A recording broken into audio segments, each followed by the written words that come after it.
If you've been planning your retirement around the idea that you'll receive 50% of your spouse's Social Security benefit, I need you to hear this. Most people will not get 50%. And it's not because of some trick or loophole. It's because the way spousal benefits are actually calculated is completely different from what most people assume. Today, I'm going to break down the real math, step by step, so you never walk into a Social Security office and get blindsided by a number you weren't expecting. Here's what happens in almost every conversation I have with women planning for retirement. They tell me, I know I get half of my husband's benefit. And I ask them, have you worked? Have you earned your own Social Security credits?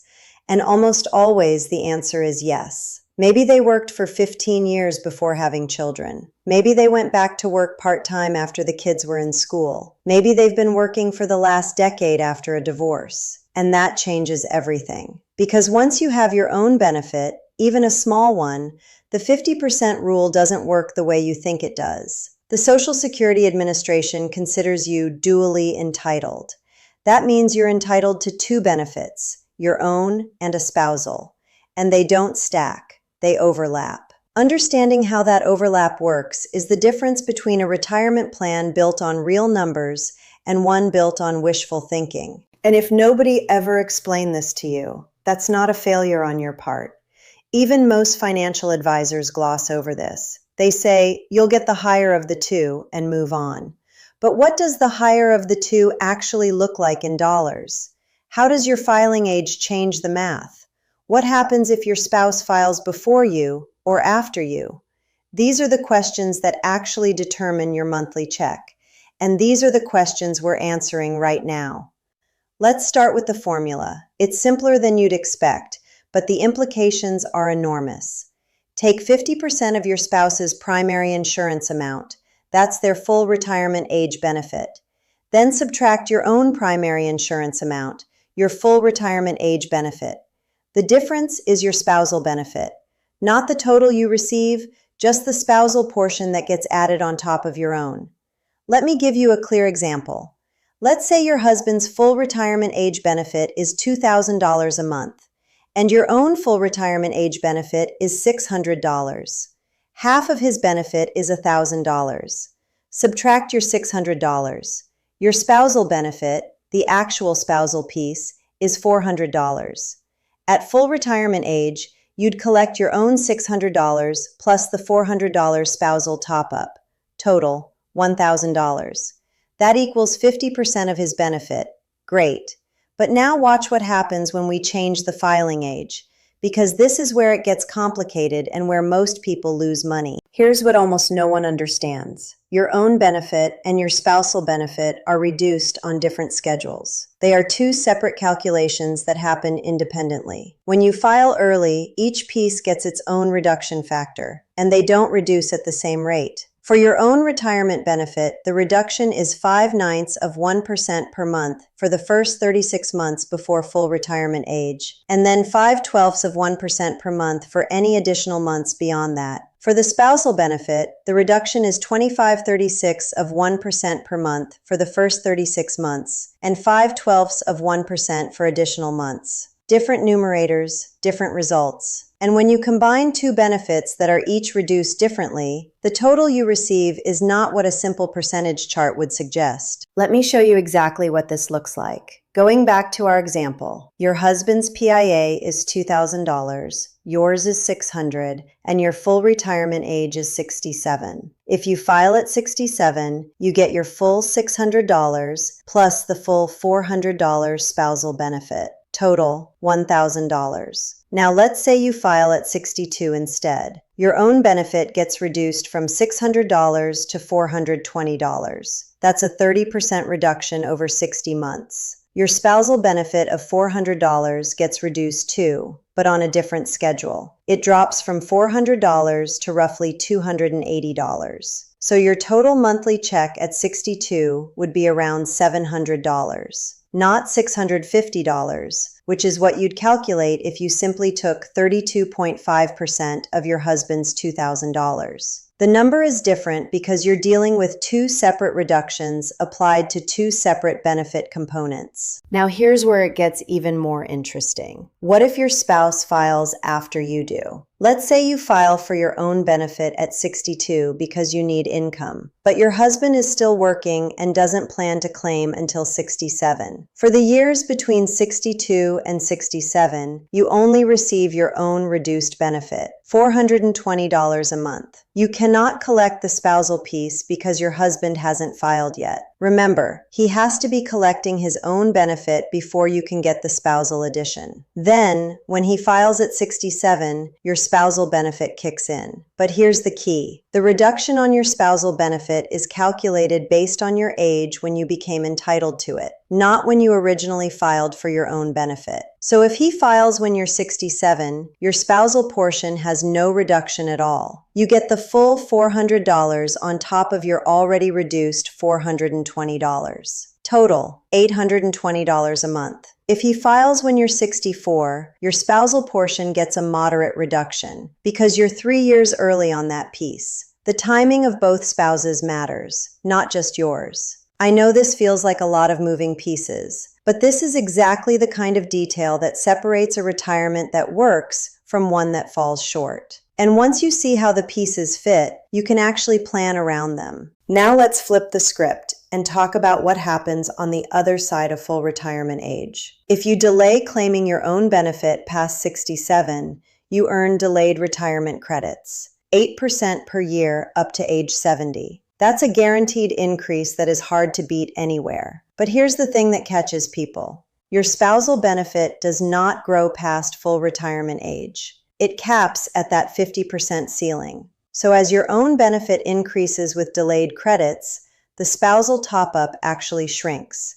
Because the spousal portion is always the gap between your own benefit and half of your spouse's benefit. As your own benefit rises, that gap closes.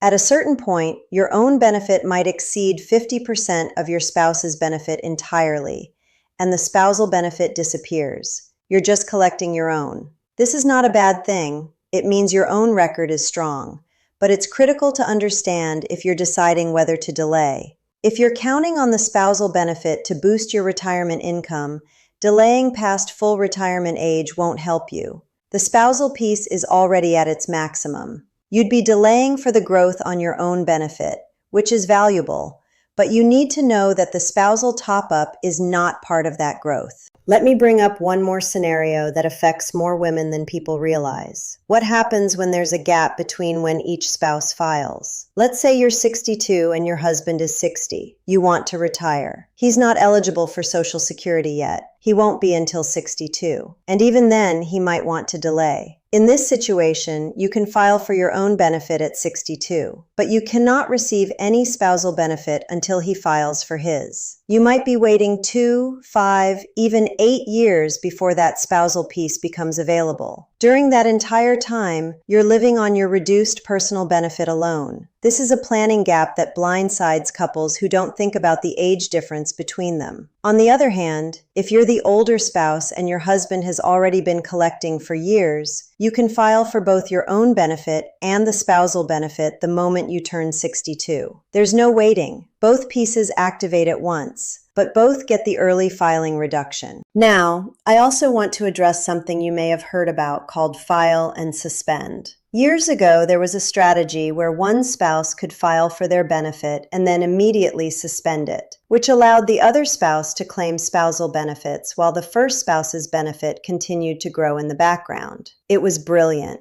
and it was closed in 2016. It is no longer available. I mention it because you'll still find articles and even books recommending it. Ignore them. The rules changed. What replaced it is called deemed filing, which means that when you apply for Social Security, you're automatically considered to have applied for every benefit you're eligible for. Social Security calculates both your own benefit and your spousal benefit, and you receive whichever combination produces the higher total. You don't get to pick one now and switch to the other later, with one important exception. That exception is survivor benefits. If your spouse passes away, survivor benefits operate under completely different rules. You can claim one benefit now and switch to the other later. That flexibility still exists, but only in the context of survivor benefits, not regular spousal benefits. So please do not confuse the two. Let me also quickly touch on Medicare, because it connects to spousal benefits in a way most people miss.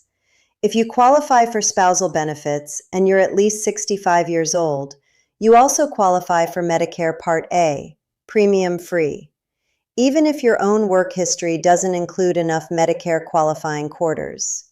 But here's the catch. Your spouse has to be at least 62 for you to qualify through their record. So if you're 65 and your spouse is only 60, you might face a gap where you're not yet eligible for premium-free Medicare. During those years, you'd have to pay the Part A premium out of pocket, which can be significant. Plan for this. So, what should you actually do with all of this information? Let me give you 5 things to focus on. First, know your own primary insurance amount. Go to ssa.gov, create your account, and look at your estimated benefit at full retirement age. This is the number that drives everything. Second, find out your spouse's PIA. If you're married, ask them to check their own ssa.gov account. If you're divorced, you may need to estimate based on their career, or ask the Social Security Administration directly when you apply. Third, run the spousal benefit formula yourself. Take 50% of their PIA, subtract yours, and see what the spousal piece actually is. You might be surprised how small or how large it is. Fourth, map out the timeline. When will you file? When will your spouse file? What is your age at each of those moments? The answers to these questions determine exactly how much each component gets reduced. Fifth, to not wait past full retirement age to claim spousal benefits. There is zero benefit to delaying. Your spousal piece maxes out at full retirement age. If that's your primary income strategy, file at 67, not a month later. I know the math can feel overwhelming, but you don't have to solve all of this in one sitting. What matters is that you understand the structure, that there are 2 separate benefits, reduced on 2 separate schedules, activated at potentially 2 separate times. Once you see that clearly, the right decisions start to come into focus. You deserve to make this decision with real numbers, not assumptions. Nobody taught us this. That ends today. Your retirement, your rules. If this video cleared up something that was confusing you, or showed you a number you hadn't considered, please hit the like button. It helps more women find this channel. And if you're not subscribed, click subscribe. Every week, I break down the financial strategies that matter most for women navigating retirement on their own terms. I'll see you in the next one.